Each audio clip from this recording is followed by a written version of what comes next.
The star pup of A Dog's Way Home makes a special visit to a local children's hospital, delivering tail wags and puppy kisses to some very excited kids. Plus a food fight at the Anthem. This competition is bringing together celebrity chefs in the battle to end hunger. Those stories coming up. The news rundown is straight ahead. We Are Washington starts now.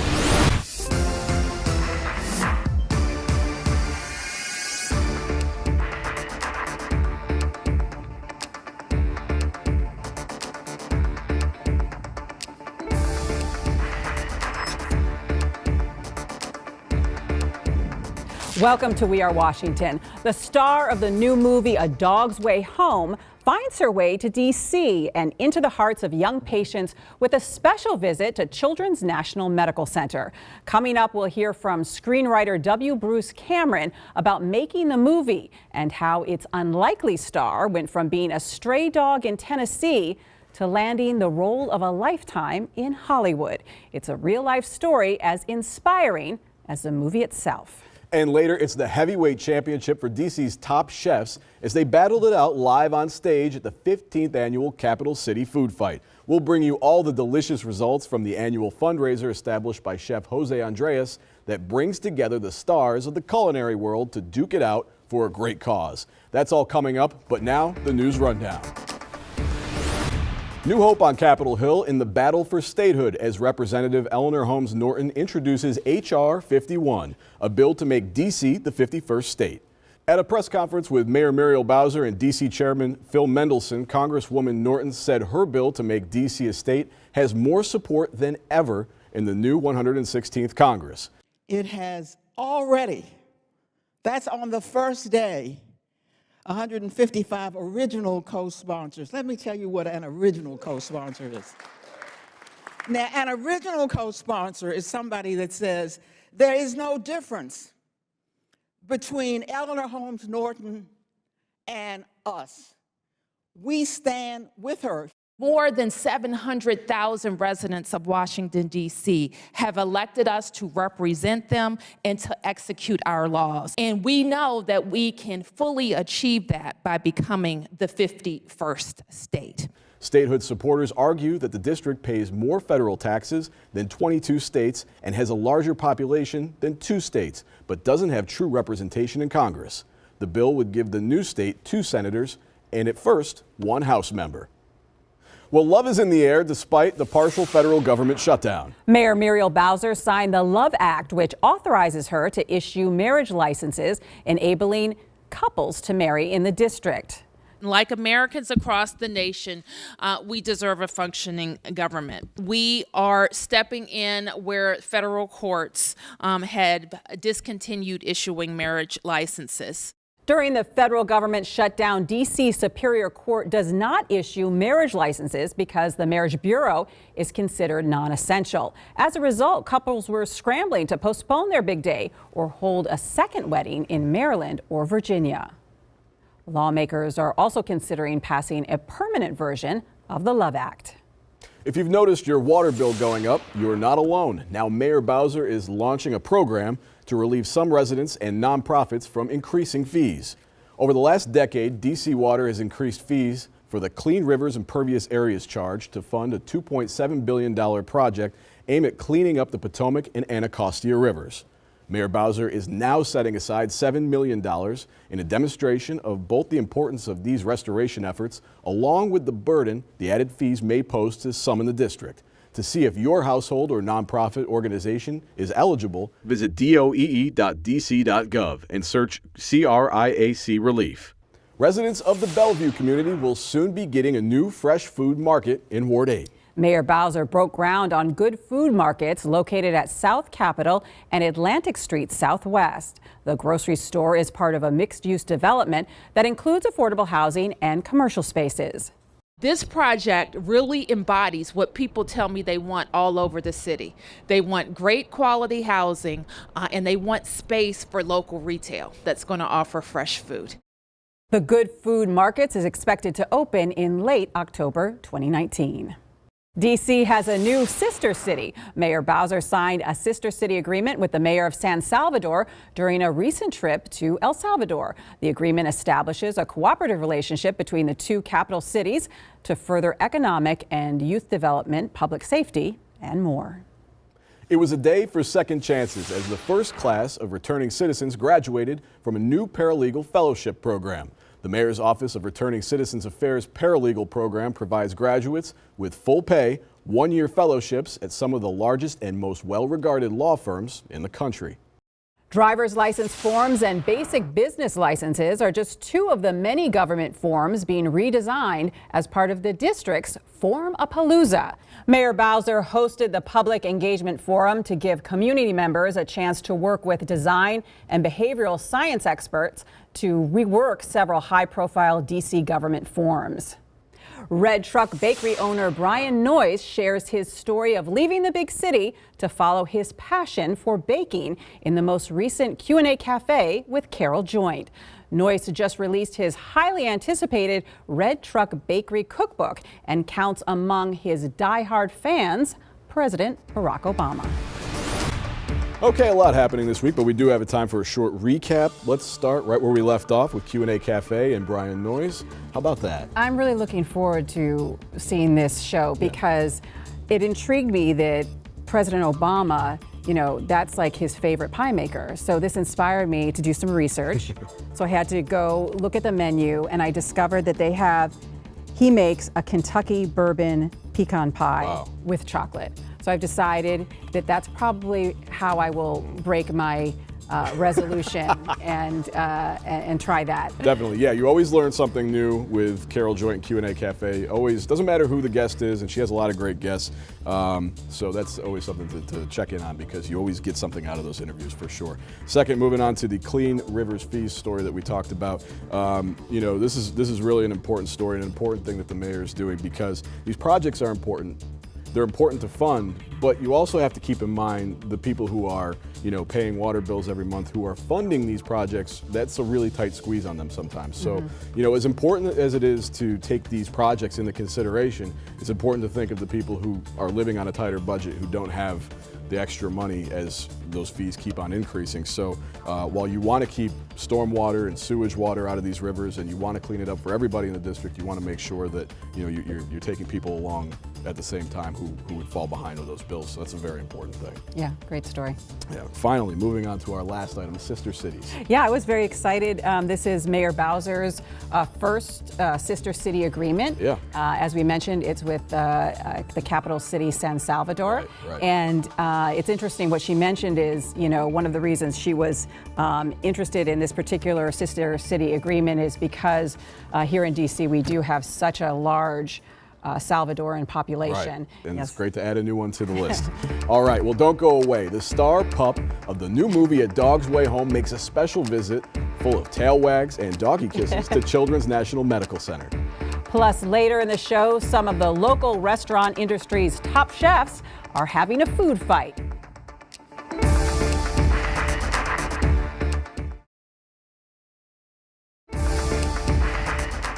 A Dog's Way Home tells the heartwarming story of a lost puppy's epic journey to find her way back home. The new movie marks the Hollywood debut of Shelby, a formerly stray dog who made a special visit to Children's National Medical Center in D.C. Not surprisingly, Shelby was a big hit with all the patients.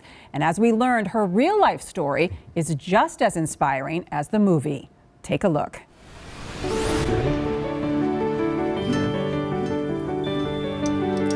Go home. That's it, Bella. Go home. First of all, just tell me a little bit about the movie.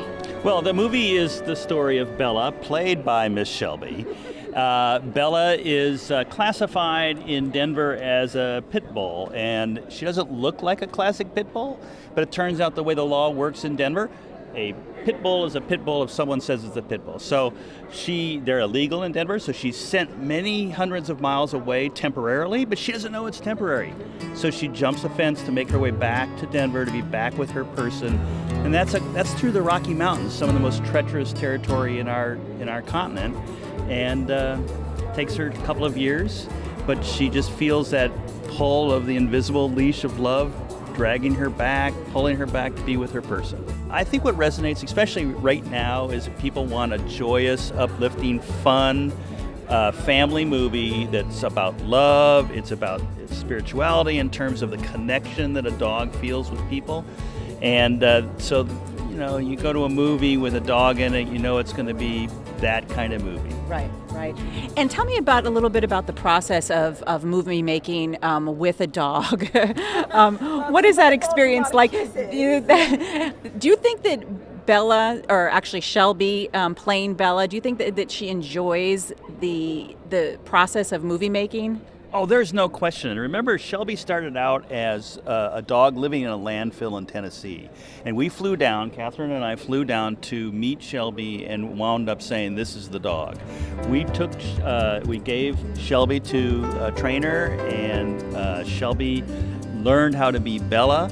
And Shelby went from having no purpose in life beyond survival and no real human contact to having a life full of people, full of love, and full of purpose. And dogs love to have a purpose. And so watching her work on set, you could just see she was enjoying every moment of it.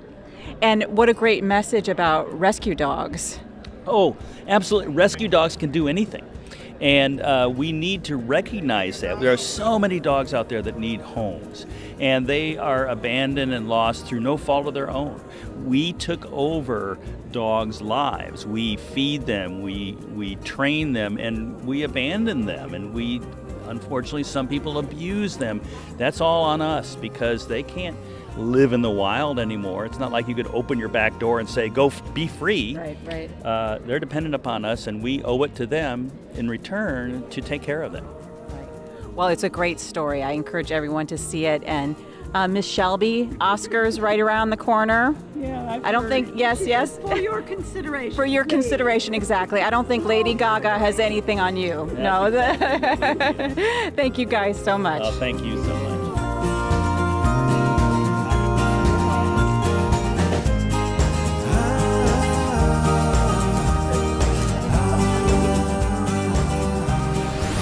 Shelby is a great actress, great with kids. Is this the first movie star you've ever met? You know, Shelby was not the first movie star I've ever met, but she is definitely my favorite. I can imagine. Yeah, definitely. All right, well, coming up next, we're taking you to a food fight at the Anthem. While not as messy as a traditional food fight, this competition is creating memorable dishes and helping fight hunger.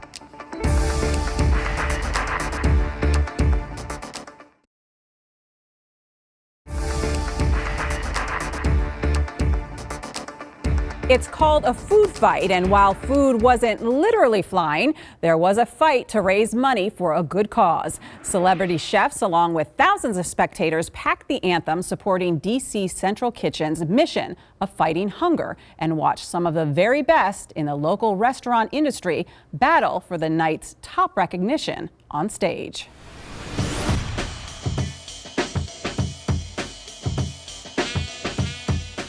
Chances are you've never been part of a food fight like this. Welcome to the 15th annual DC Central Kitchen Capital Food Fight. We are here to fight hunger. This event, created by celebrity chef Jose Andres, is meant to test the ability and skills of local culinary stars, all while supporting the mission of a DC organization battling hunger. You're here to have an amazing time, but you're here for so much more. You're here to support what we believe is the best organization out there to change the life of people through the power of food. While the chefs compete under pressure and under the lights, spectators are following the action and sampling food from more than 80 restaurants in attendance, working in support of DC Central Kitchen. The restaurant community in Washington, D.C. has supported DC Central Kitchen for almost 30 years now, and without their support, we would not be where we are today. And DC's restaurant community is growing, bringing with it more opportunity to parts of the city.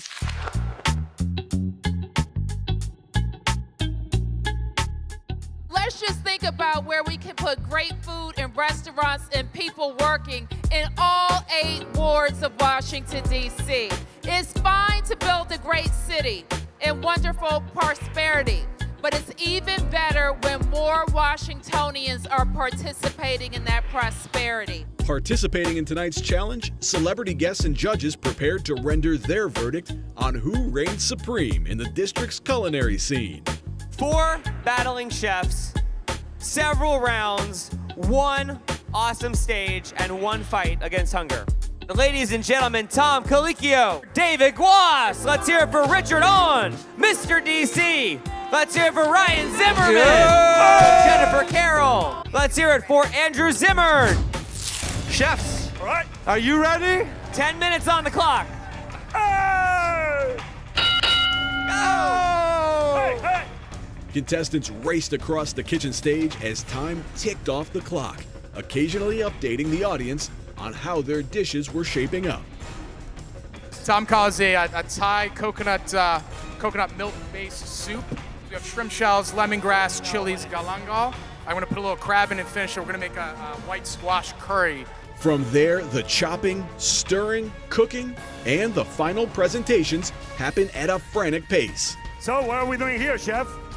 In the end, Autumn Klein of Rappahannock Oyster Bar is named the winner and earns the night's top recognition. As the food fight plays out at the Anthem, the fight against hunger continues forward in the hands of these stewards, who have made it their mission for everyone to have something to eat. Now, what strikes me about this event is that this looks like something that you could turn on the Food Network and see. This looks like something, it would be a big production. You have all of the chefs running around, the celebrity chefs, the food, everything, the intensity is there. I really love this event, not only for what it's about, but just the look and feel of it is big and it's a lot of fun. I love the event too, but for me it's like my personal nightmare. Like I'm not a great cook, so having to prepare something under the spots, I imagine myself like just trying to make pasta and that'd be it. That's great. Oh, DC Central Kitchen, obviously great cause. What they're doing, tremendous. They're not only fighting hunger, they're training people for jobs and trying to fight hunger at its root cause, poverty.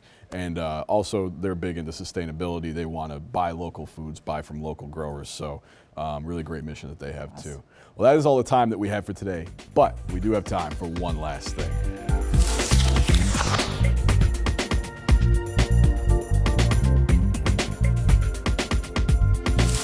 Okay, so I can't get enough of this story.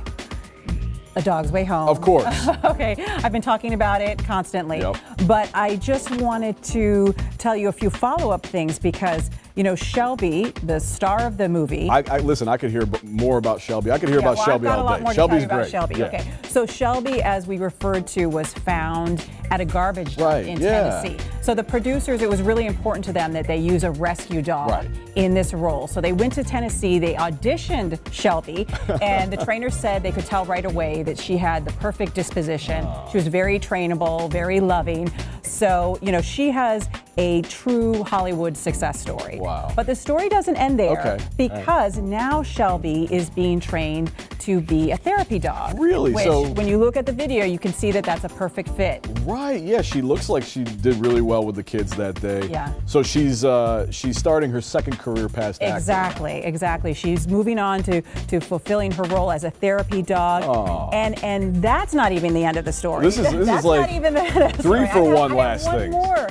A happy note to end on, and All that's right. that the screenwriter of A Dog's Way Home, W. Bruce Cameron, was also very inspired by Shelby's story, and he has written a book, Shelby's Story, about this incredible journey from being a stray dog all the way to Hollywood, and you can find that book on Amazon. So if you want to learn more about the story about how Shelby became an actress on the big screen and moved on with her career afterward, I mean, you can read it all there. Yes. That's great. All right. Story. Well, that is all the time that we have for today, but we'd like to let you know that if you want to check out more of our features, more of our shows, our full episodes that we have, they're on demand right now. You can go to YouTube and search Entertain DC. The We Are Washington playlist is right there. You can go right now and check all this out. Great stuff. Isn't that great? All right. Well, thanks for joining us. See you next time.